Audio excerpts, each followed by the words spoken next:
بسم الله الرحمن الرحيم إن الحمد لله نحمده ونستعينه ونستغفره ونعوذ بالله من شرور أنفسنا ومن سيئات أعمالنا من يهده الله فلا مضل له ومن يضلل فلا هادي له وأشهد أن لا إله إلا الله وحده لا شريك له وأشهد أن محمدًا عبده ورسوله صلى الله عليه وعلى آله وصحبه وسلم تسليما كثيرا ما بعد. Allahun Azza wa Jalla lavdërojmë, vetëm prej Tij ndihmë dhe falje kërkojmë mbrojtje te Allahu Azza wa Jalla nga të këqijat e shpirteve dhe veprave tona, ato të cilën e udhëzon Allahu me mirësinë dhe urësinë e Tij nuk ka kush që humb, ndërsa ato të cilën e lënë në humbje me drejtsinë e Tij nuk ka kush që udhëzon.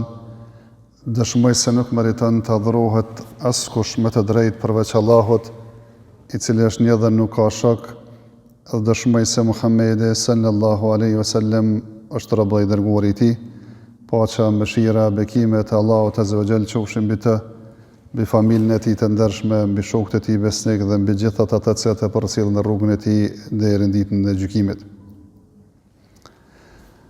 Në ligjëratën e kaluar jemi ndalur dhe kemi folur për çështjet të cilat janë të ndaluara për agjerusin apo të cilat i aprishin agjerimin agjerusit, ndërsa sot do të vazhdojmë me tregu çështjet të cilat janë mekruh, jo të preferuara gjatë agjerimit, e mas andaj do të vazhdojmë cilat janë çështjet, domethënë, që janë të preferuar në agjerim e kështu me radhë. Sa i përket të çështjet të cilat nuk janë të preferuara me i vepru agjeruesi, që çështja jo e preferuar sipas shariatit ton është ajo e cila nuk dënohet për kryerjen e asaj vepre vepruesi, mirë po shpërblehet nëse e lën. Kjo është definicioni, domethënë, i fjalës mekruh që i thojmë na, apo jo e preferuar. E dietarët kanë cekur disa prej tyre. Çështja e parë që e kanë cekur është thonë çështja e pshtymës. Me mbledh pshtymën në gojë, edhe me përbi, kanë thonë është mekruh. Çështja e pshtymës, ajo pshtyma që është në gojë, edhe që enet për gojë për fyt, që realisht njeriu i shëndosh duhet me pas pshtymë për shkak me qenë, domethënë, të freskuara këto organe dhe për me funksionu. Edhe kjo pshtymë që sillet vetveti në gojë edhe përbim nuk prish punë. Edhe këto me konsenzus s'prish punë ajo çështje. Problemi është nëse ti fillon me mbledh pshtymën prej gojës e prej fytit, edhe e bën tub edhe e përbin. Ka pe dietarëve thonë që e prish. Mirë, po mendimi më i saktë është që nuk e prish, se nuk e shti diçka të re në gojë. Realisht ajo aty ka qenë. Vetëm forma që ti e bën kësaj dhe mbledh edhe e domethënë e përbin, për atë kanë thonë është mekruh, edhe kanë thonë mekruh përderisa ka një domethënë pe dietarëve që thonë e prish kjo çështje agjerimin. Pra me mbledh pshtymin prej fytit edhe prej gojës, se masane me e përvi, thojnë dietarët e prish, është mekruh dhe nuk e prish agjerimin sipas mendimit më të saktë. Pshtyma e cila del në buzë, mirë po nuk është nda prej gojës, hale është domethënë afër gojës, buzëve të gojës. Thjesht ka pe dietarëve që thojnë është mekruh me kthy brenda, edhe pse mendimi më i saktë është se s'prish punë. Domethënë, nëse çaja pshtyma që njeriu ka mundësi ndonjëherë e lag buzë, domethënë për shkak të thatësisë së madhe, kështu me dhradh, me gjuhën e tij, e që kur të lagsh me gjuhën, patjetër që ku me kalu pshtym, e që atë pshtym ndoshta e kthen apo të përbin, kur ti domethënë buzë i fërkon, realisht nuk e prish punën.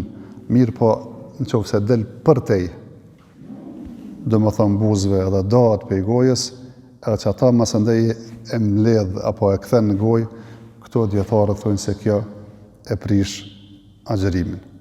E ngjashme është, apo e parafort me të, është çështja tash kohën bashkëkohore përdorimi i pastës dhëmbëve.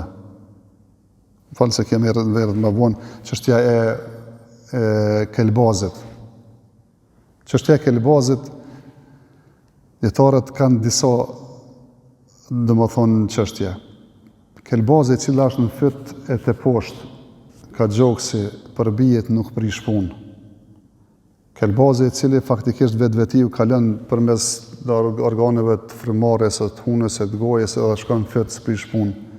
Problemi është nëse vjen e mbledh prej hunëve, e mbledh prej, domethënë, fytit, edhe vjen në gojë, ajo realisht është shumë e nevojshme, edhe duhet me e qit ato prej goje.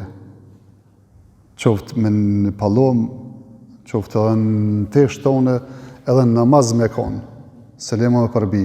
Edhe kapi i dietarëve thonë nëse e përbin realisht e ke prish agjerimin.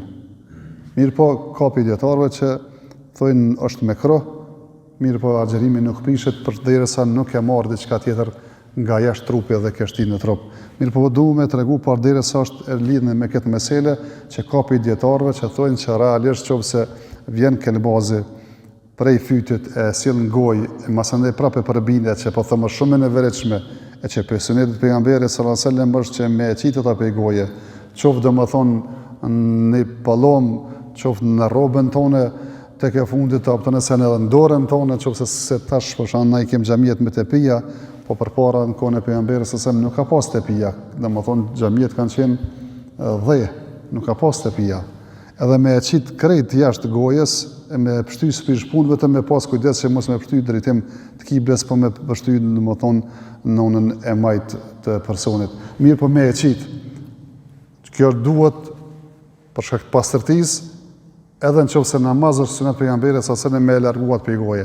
Mirë po që njeriu është agjerueshëm me se largon e përbin, kapi dietarëve thonë që agjerimi i prishet atij personi, mirë po ka edhe prej dietarëve domethënë që thonë nuk e prish agjerimin.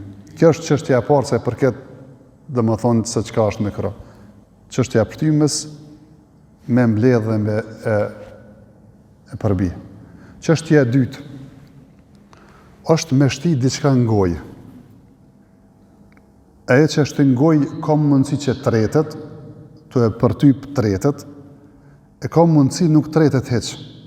A ke pa ka njeri e ka zakon, për shembull kur punon zyre, e merr shtin kimiku në gojë. Mon çaq është i fokusuar në punë vet, i koncentruar, që hiç ndoshta me vetdije se bën ka herë bakia prej stresit ka mundësi edhe kafshon kimikun. Mon çaq stres që faktikisht sot e di çfarë të bëj. A është në rregull kjo me bë këtë punë? Kur i agjerueshëm, a është mekruh, është e lejuar? Dietarët thonë është mekruh, edhe pse stretet. Edhe pse stretet realisht kjo çështje është mekruh me e bë, se realisht kjo punë të shtin që ato që thash më herë me mbledh pshtymën, edhe ta shton testit, edhe pse realisht edhe për ty sa dush kimikun, apo ngjashme se kimikun, realisht ajo kur farshije nuk ka. Është kimik, është dhe me ngurtë dhe stretet. Mirë po me shti diçka tjetër që tretet, për shkak si puna e misvakut. Tash të nas përdoret shumë misvaku se është një lloj pemë dru, domethënë kohën e pejgamberit sa se më përdor, domethënë për mi pastru dhëmt, edhe tash për shkak ka domethënë ai shtohen edhe materiale ndryshme, mente, sene që realisht kur të fillon me përtyp, përveç atë shijen e drunit, edhe langu që elshon edhe atë domethënë e aromën edhe erën e mentes që e ka. Tash ka dallim pe asaj që thash ka mundësi me kone ngurt, e që kanë thonë dietarët është mekruh me përdor edhe me shtin gojë, e pe kësajna domethënë që është domethënë e tretshme, që ka mundësi mund përtyp, që ka mundësi me shu lëng, se çështja e misvakut, se te kjo thonë dietarët domethënë është e ndaluar me e përdor domethënë në atë aspekt, që sidomos nëse fillon me e ndje shijen domethënë edhe me të ardhë në fyt e rrugëzot, nëse faktikisht edhe përbin me vetdija ai edhe prish agjerimin. Tash çështja bashkëkohore, çështja e domethënë pastrimit gojës me pas dhëmbe. Si pas këtyre mendimeve është mekruh, me pastru për shkak se realisht pasta edhe ndjenja që ka njeriu që ndjenet erën edhe shijen e pasës është më e madhe se me shti diçka që realisht përtypet përveç pastës. E ka për dietarëve që thonë më mirë është me i pastru dhëmt qoftë se ka nevojë njeriu, pas e iftarit. Edhe pse mendimi më i saktë, edhe për misvakun, edhe për pastën, që realisht lejohet mi përdor, vetëm duhet me pas kujdes, që mos me e shkun diçka në fyt apo me e përbije për asaj shijes apo për asaj çka vjen prej pastës apo prej misvakut. Kjo është mendimi më i saktë. Gjajshme mundesh me thonë sakëzim, që tash në kohën bashkëkohore kemë përpara s'ka pas e prish sakëzim e përtyp goja jo. Se është diçka që përtypet, mirë po ka shije dhe zakonisht është shumë vështirë atë shije me largu prej gojës edhe pa të kaluar në fyt. Pra thojnë dietarët, siç është ja kësajna, është e ndaluar rreptësisht se mundësia reale me kalu në fyt është më e madhe. Kjo është çështja e dytë. Çështja e tretë që kanë cekur dietarët e kanë cekur të çështja me i shijue ushqimet. Thojnë dietarët nëse e shijon ushqimin për nevojë, si gruaja është të përgatit ushqim, edhe do me kqyr ai ka qit mjaftueshëm krip apo jo, edhe e kërkon, kjo nuk prish punë. Dikush do me ble diçka, edhe do me kërku për shkak djathin, ka dalë me ble djath, apo do me kërku a djathi e mirë apo jo. Qofse veç e kërkon me majë të guës, me kqyr se çfarë cilëtiti i djathit është, edhe e qet, nuk prish punë se dyt kanë nevojë. Edhe e gruaja kur të përgatit ushqimin, edhe ky kur të blen ushqimin, që do me kërku se çfarë cilësie ka. Mirë po, e ke po janë disa njerëz pa kur farë nevoje, si të vjen kuzhinë, shet bashortën që të zi diçka, ta pe mërë gojë, e shtin gojë, edhe pse se përbin, veç marakun mi kërku senet. Ama ky s'ka nevojë, se ky s'u të përgatit ushqimin, as është interesuar me këtyra ka kryp ajo. Veç çfarë ka shpërhi, e shtin gojë, edhe e provon se çfarë gjellë ose çfarë buke o të bë. Ky dyti që e bën këtë punë pa nevojë, kjo është me krom e bë këtë punë.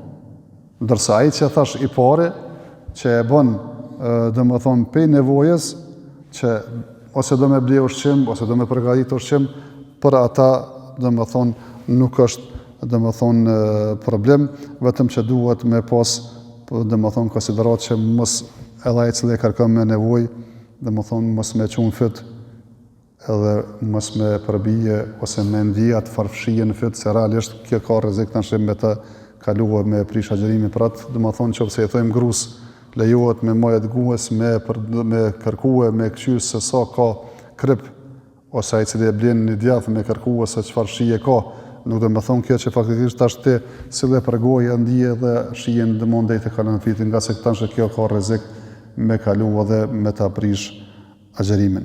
Çështje tjetër që kanë cekur dietarët pe me krohateve, kanë cekur çështën e, nëse njeriu është i martuar edhe do me put gruan e vet.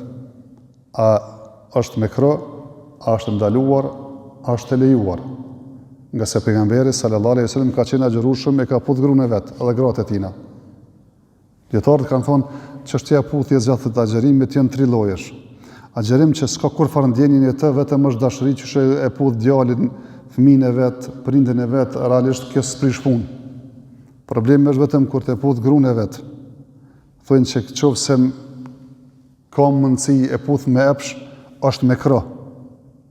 Nëse thjesht e puth e ka mundësi e diçka me lëviz dhe me rrjedh prej teje, ajo kalon deri te çështja e të ndaluarës, se nuk e kam cekën ashta një javën e kaluar, kur kam folur për atë çka e prish agjërimin, përveç marrëdhënieve intime, kam thonë edhe ejakulimi e prish, edhe dalja e spermës me qëllim, me ngacmim e prish agjërimin. Mirë po ka për dietarëve thonë se edhe dalja i thonë gjuhën arabe el medhi, është një lëng i cili del para spermës, realisht te këta edhe ajo e prish agjërimin. E që i bie që njeriu i cili e puth me epsh realisht ka mundësi edhe në qoftë se nuk e ejakulon, realisht me dalë diçka për këtij langu e që sipas Hanbelive e prish agjerimin e që nuk është mirë domethënë me bëhen gjatë të tillë. Aisha radiallahu ta'ala anha vet ka cekur e ka transmetuar se pejgamberi sallallahu alajhi wasallam e ka puthur kur ka qenë agjerueshëm, veç ka thonë kush ka qenë më i përmbajtur se pejgamberi sallallahu alajhi wasallam. Që realisht e ka puth thjesht me shpreh respekt, dashuri për gruan e vet, mirë po s'ka pas ndonjë lëvizje të epshit të pejgamberit sallallahu alajhi wasallam se ka qenë njeriu më i përmbajtur në këtë aspekt. Pra të gjojmë për shembull Abdullah ibn Abbas, domethënë ka bë dallim, ka thonë nëse vet plako apo me puth, ka thonë s'prish punë. Se realisht zakonisht në atë më të përmbajtur dhe në shtym mosh nuk kanë kësi nevojesh. Mirë po nëse të vetë i riu, thuj ki kujdes domethënë se të je domethënë i ri. Kjo është çështja e katërt që kanë cekur të ato çështje që janë mikro. Çështja e pestë të mikrohatët e kanë cekur domethënë mëkatet e sidomos mëkatet e gjuhës, qoftë ajo gënjeshtra, qoftë ajo gibeti. Gibeti është mja përmend vllavt një punë që e ka e që i vjen mërzim mja përmend. Ç'kjo është gibeti? Thjesht ja përmend vllavt një punë që ai realisht e ka, se nëse se ka ti je të akuzuj, të janë gjit. Mirë po e ka e ai i vjen me mërzi, mja përmend këtë punë, ç'kjo është gibet. Edhe është prej gjunove më të mëdha edhe më të lehta që e bën njerëzit me gjuhë të veta, edhe shumë domethënë as pak nuk i kushtojnë rëndësi kësaj pune. Bile në gjuhën arabe i thonë kjo është si ato pemë të nejave. Dhe ke pas njëri kur mbledhet ndaj nej me nejt, zakonisht servojnë pemë. Se zakonisht s'ka domethënë neja pa pas pak një pemë domethënë atë. Për shumë kuanin që ky gibeti është siç ato pemë të nejave. Domthonë vazhdimisht janë prezente edhe njerëz nuk e llogaritin që janë të bë në fargjinoj. Duhet me pas kujdes qoftë gënjeshtër, qoftë gibet, qoftë mbartje të fjalëve, qoftë runa zot domethënë akuzat pa baza e kështu me radhë, se realisht ka pi dietarëve që s'po them që është mendimi i saktë, vetëm po tregoj që ka pi dietarëve që thonë jo vetëm pse e zvoglojnë apo e dobësojnë efektin e agjerimit edhe shpërblimin e tij, apo edhe e prishin agjerimin si me hongër buk pikë ditës. Edhe ka pi dietarëve domethënë që janë dietar eminent botës islame. Po them alhamdulillah që mendimi më i saktë është që se prish, ama ajo që është shumë e vërtetë është se shumë e dobëson domethënë efektin e agjerimit, nga se pejgamberi sallallahu alaihi wasallam kur ka folur për këta njerëz të cilët vetëm abstenojnë dhe agjerojnë me bukë me ushqim e ujë, ka thonë shumë për agjeruesve nuk kanë kurrë hise në agjerimin e tyre, vetëm etje dhe uri, që realisht borxhin e kanë kryer, po sevap s'kan nga se realisht gjuhët e tyre nuk i kanë ruajtur. Këto janë domosdoshmë ato çështjet që i kanë cekur se përket që janë me krohate, ato janë jo të preferuara. Masandej ka vazhduar autori, ka cekur se ato janë çështjet e preferuara që njeriu me i bë, domethënë gjatë agjerimit, e ka filluar fillimisht me iftarin. E që sunet në iftar është me e bë iftarin me i herë. Nuk ka nevojë me e prit derisa të përfundon e zonin hoxha. Si të hin koha, të fillon Allahu Akbar, ti me e qel iftarin. Nga se ka në hadith vërtet pejgamberit sallallahu alaihi wasallam se do të vazhdon ummeti me qenë mirësi përderisa e shpejtojnë iftarin edhe e vanojnë syfyrin. Pra thjesht si të qelet iftari, si të tinkoa iftarit, vetëm sigurohu që u hi iftari, jo me hamendje. Po sigurohu dhe më thonë që i iftari, atër filla me njëherë me ba iftar. Masanin të iftari sunet me e prish me hurme të fresta, qofse s'ka hurme të fresta, hurme të thata, qofse s'ka as hurme të fresta, as hurme të thata, atër me uj, nga se kjo ka qenë tradita e pejgamberit sallallahu alaihi wasallam. Sunet edhe siç ka vepruar pejgamberi sallallahu alaihi wasallam është që realisht e ka prish iftarin me naj hurme, me naj uj, e ka fal akshamin e mas andej domethënë ka hongër buk nëse ka pas nevojë se ka pas me hongër buk. Pra fillimisht nuk duhet me nis me fal akshamin, mas pare duhet me prish Ramazanin, iftarin, e mas andej me fal akshamin, e mas akshamit nëse don me hongër kjo është më e preferuar. Një çështje që e cekun dietarët tek puna e iftarit është, alhamdulillah tash në kohën bashkëkohore dhe zakonisht ne svarëm shumë me kqyr vet diellin, edhe a perëndoi dielli apo është vërënd e speshum, a ka perëndu dielli e kështu me radhë. Tash alhamdulillah përcaktuar, sidomos lindja e diellit edhe perëndimi i diellit pothuajn këtë botën me mjetet më bashkëkohore të përcaktuara të vënsane. Mirë po nëse jeni në vend që s'ki as orë, as telefon, as takvim, as kur gjë hiç, edhe thjesht po mendon se realisht është vërënd edhe ka perëndu dielli. Edhe masi që e ke prish, e shet që vëllai s'pas ka përfundu se tash filloi u çel havaja dhe pe që tash është tu perëndu dielli, e ti e ke prish para një 15 minuta, 20 minuta. Atë që ka me vepru, a duhet me kompenzu këtë dita jo, në qoftë se faktikisht ta ka marrë menja në kësi raste, që realisht ka fundi i ditës, edhe ka përëndu mirë po this sekonde sakt, mirë po mendimi ka shku që ka përëndu dielli, për shkak se s'ke mujt me e po, dhe më thonë për shkak të vranësisë, e masandej tu ka qartësu se vëllas pas ka përfundu hale, ose e ke po që me dikush të kallëzu jella, herët pas ke po se një 5 minuta 10 të dosh me prit, ose du ka qelë dë mund qele dhe e ke po djellin që hales pas ka përfundu, atër nuk prish pun nga se kështu i ka ndodhë vetë pejgamberit sallallahu alaihi wasallam. Tregon një pish në grave të pejgamberit sallallahu alaihi wasallam, e ka posën Esma, që kena ndodhë, jem falë se s'ka grupi pejgamberit sa me fjalën Esma, dhe më thonë Esmaja është qika e Obekrit, dhe më thonë motra e Ajshës, aje transmeton se kena qenë të atë njëherë, dhe më thonë kohën e pejgamberit sallallahu alaihi wasallam me to, edhe kena mendu që përëndoj dielli se në farforme u konë vërënt, ka shku ka arsira, edhe kena qelë iftarin, mirë për masë ndaj në larguar e kena po që hales pas ka përëndu dielli, edhe kena vazhduar, as në ka urdhëruar pejgamberi sallallahu alaihi wasallam me e kompenzuar. Edhe kjo është mendimi më i saktë në këtë mesele. Sunet tjetër është me vanu syfyrin, nga se ka në hadith vërtet pejgamberi sallallahu alaihi wasallam se vija ndarëse e agjerimit besimtarëve, muslimanëve, me agjerimin atyre që se musliman, krishterëve jahudive, është çështja e ngrënies së syfyrit. Edhe në qovë se është me pi veç një gëllën ujë, një gotë ujë, 2 orë me hangër, vetëm që realisht me dallu syfyri jëtë pej syfyrit të atyre që nuk janë musliman, duke ashtuar edhe këtë që realisht është bereqet, ka se ka thonë pejgamberi sasëm të saharu fejne fi suhuri baraka, dhe më thonë hani syfyrit, se syfyr ka bereqet, edhe realisht urtësia sojnë është e qartë, se njeriu kur han para sabahut edhe ngopet, realisht në qoftë se ka me punu, në qoftë se dita e gjatë, në qoftë se është vape madhe, ku me pas ma letë se ai që s'ka hungër syfyr heq. Mirë po, thash, nuk është mirë me thonë valla pe pini gotuj para se me flajt, në më unë kanë 10 ose 19, mirë po, që shka në hadith, hajri dhe mirësia në këtë umet është kur të e ofrojnë, të shpejtojnë iftarin, edhe të vanojnë syfyrin. Në më unë që sa ma vonë me e qu syfyrin deri në vaktën e fundit, aq më mirë është nga se kështu ka në hadithe të vërtetat pejgamberit sallallahu alaihi wasallam, sa që ka treguar, sa e ka qu deri në fund dhe mes asaj kur e kalon pejgamberi sallallahu alaihi wasallam dhe namazit ka qenë domethënë dikon 50 ajete sa i mesatare sa i lexuesi i Kuranit. Kjo është çështja e dytë, domthonë çështja që harrova me tregu se çfarë duaje me bë kur bën njeriu iftar.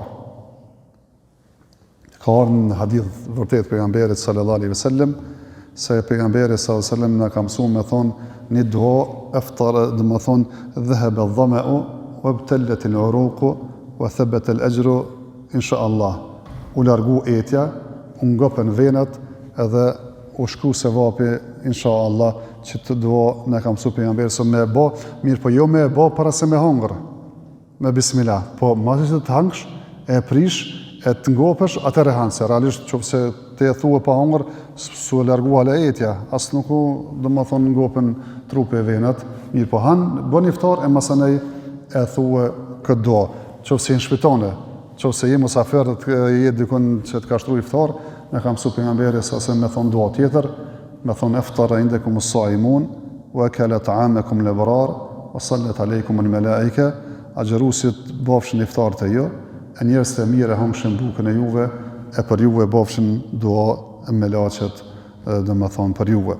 Çështja që dietarët e kanë cekur se mos jem të iftari, domethënë ne e dim që duaja në kohë Ramazanit është për duave që pranohet, nga se ka në hadith vërtet pejgamberit sallallahu alaihi wasallam se 3 dua nuk refuzohen: duaja e udhëtarit, duaja prindit për fëmijën e vet dhe duaja e agjeruesit. Disa dietarë thonë duaja e agjeruesit i bën të në kohën se është agjerueshëm. Ka një hadith që ka fjalë rrethina, shumica dietarëve thonë është i dobët, që koha më e mirë e duas kur nuk refuzohet është domethënë në perëndim diellit pak para iftarit, mirë po thash ka fjalë të shumta të dietarëve që realisht domethënë ka që thonë se ky hadith nuk është i vërtetë, mirë po duaja e agjeruesit gjatë tërë kohës së agjerimit është dua e cila nuk refuzohet nëse nuk ka ndonjë pengesë tjetër. Çështja e sunetet të agjerimit është, nuk po flasim tash vetëm për agjerimin tash në farz, mirë po është çështja e sunet edhe mas se të kryet Ramazanit. Dikush e ka prish, u kon smut, u kon domethënë musafir, u kon domethënë gruaja me përmushmet e saj edhe i ka dodh me prish në ditë.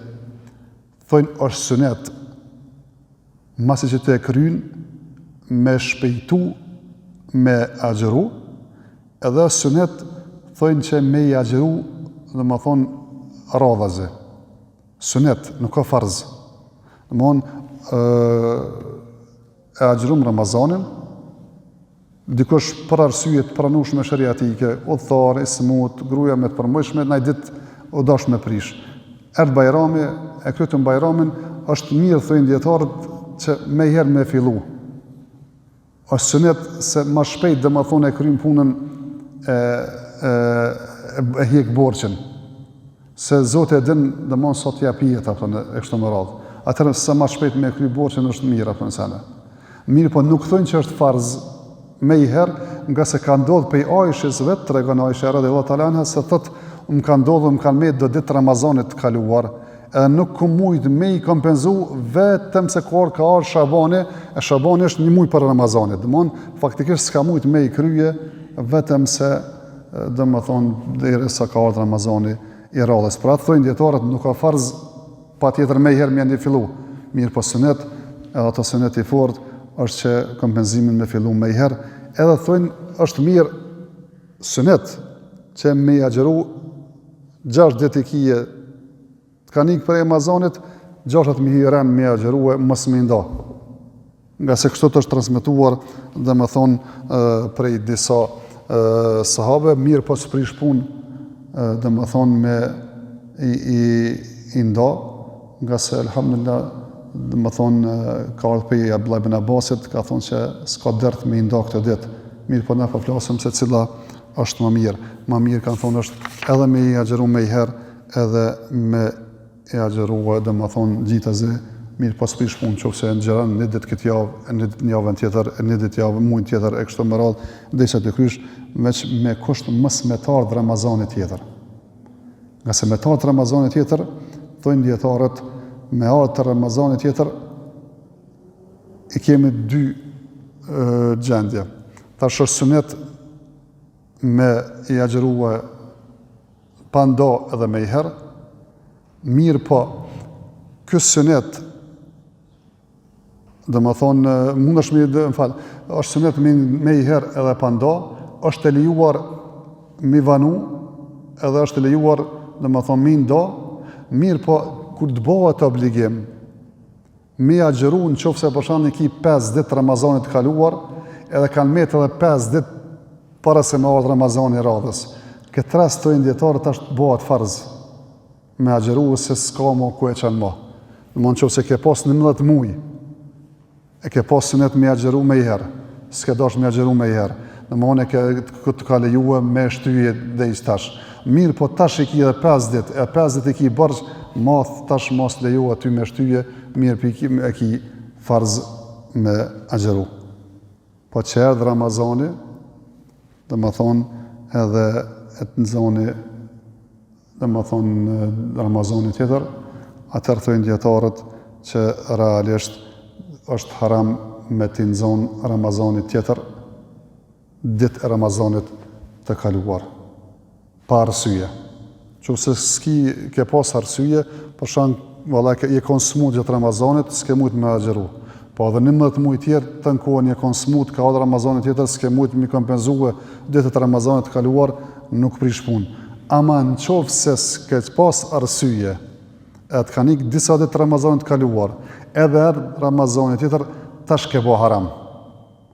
E tash duhet, përveç kompenzimit asaj ditës, duhet fillimisht të dietarët me bo tëube, mu pendu të Allahu Azza wa Jall, me kërku falje, që pa arsye, realisht e ke bo një gjatë tillë, me kompenzuat ditë, edhe treta kapi dietarëve, që thujnë me dhon shpagim për çdo ditë që të ka nxonë Ramazani tjetër pa i agjeru atit kaluarit, tash duhet mi kompenzu me agjerim, po duhet të mi shpague me pare, dhe më thonë me ushqim që e kena cekur se qysh jepet ushqimi, nga se kështu ka ardhur për shumë sahabëve, për Abdullah ibn Omerit, Abdullah ibn Abbasit, Ebu Hurajrës, realisht që kujna i ka ndodhur që ja ka nxonë Ramazani i dytë, ditë të Ramazanit parë, pa i agjeru, i kanë thonë tash e ki obligim, përveç që do më thonë me i kompenzue edhe me shpagu për to, e shpagimi ke më thonë është nësë sa është do më thonë një si matëse, një enë që është përdorë kohën e pejgamberit sallallahu alaihi wasallam, e gjysmë e asajna, do më thonë mjafton për ditë, apo kanë thonë një palë grushta grun, se gruni është zakonisht më i vlefshëm se ushqime tjera, e kemi cekur dhe kur s'ka qenë ders, kemi thonë se ka mundësi njeriu me autorizu dikon tjetër me ta kry këtë punë, mirë po me kusht me dhonë ushqim. Qofse se japëm këto ushqime çfarë grune sene, tash e bojmë me çështje të racionit ushqimor. Mos është një racion ushqimor, dhe më thonë aq, dhe më thonë japëm për ditë. E kja vlen edhe për ata personat se të jenë shtymë mosh, edhe kemi cekur që s'kanë mundësi shëndetësore me agjeru, jenë shtymë pleq, mon s'kanë takat me agjeru, mirë po janë këthell mendje, s'munën me agjeru Ramazan, ta duhet me kompenzu Ramazanin me, dhe më thonë, ushqim, për çdo ditë jepet ka një racion ushqimor, apo ka një palë grësht, dhe më thonë grun, apo gjysma e qasaj enës prej ushqimeve tjera, qoftë ajo hurme, qoftë ajo rushterun, qoftë ajo riz, apo të ngjashme me to. Nështë po ndalem në këto, nga se ka mesele tash që na vinë për personin që, dhe më thonë, e kalon me qëllim edhe i ka ardhur Ramazani tjetër, e nuk e ka prish, edhe e ka prish, i ka ardhur Ramazani tjetër, se ka kompenzu, e ka dek. E ka mesele që do t'i marrim tash se qysh është puna tina, mirë po ato do t'i vazhdojmë në ligjratën e radhës. Wa akhiru dawana anil hamdulillahi rabbil alamin. Wa sallallahu wa sallam ala nabiyyina Muhammad.